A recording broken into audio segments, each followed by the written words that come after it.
curious on the topic of audits versus fund administration. Obviously, this, as Dan said, this is an area where probably I think more service providers have developed as a result of the passage of the RIA than we ever had before, because it just wasn't a requirement.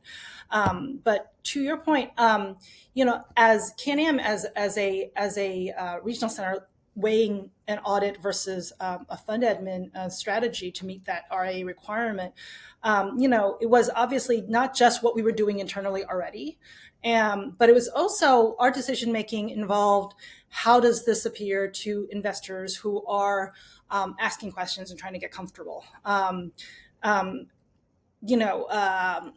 admin is kind of inherently a forward-looking process, whereas audit is a backwards-looking process. So I'm curious, whether that dimension was a part of your decision-making on the audit versus fund admin decision. So yeah, I'll jump in on that. In terms of similar to Noreen and CMB, we as an economic development corporation have been audited by a variety of state and federal agencies and banking commissions for a long time. So we were very used to it as at the organizational level. If you want to come by our offices, there's always a conference room kind of co-opted by someone going through some books, and so we're used to that. And the RIA didn't change much for us in that sense, but we did actually choose to also go ahead with a fund administrator. So we essentially do both, even though I guess only one of the other is required. But similar to your thought process, Christine, we did think about how investors are going to perceive it, and we did get a lot of questions about fund administration, and so.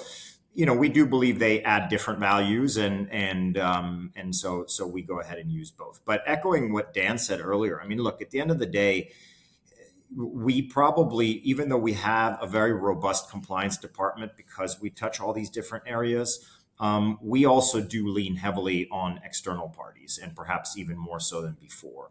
This is not a cheap game to get into, so if anyone who does end up watching this is considering, throwing together a quick regional center or doing something for one or two deals, to Noreen's point, this thing lasts a long time. You're going to be in it for a long time once you get in. It doesn't end after the deal is done. It ends many years later, and there's a lot of compliance to be done. So it's not for the faint of heart.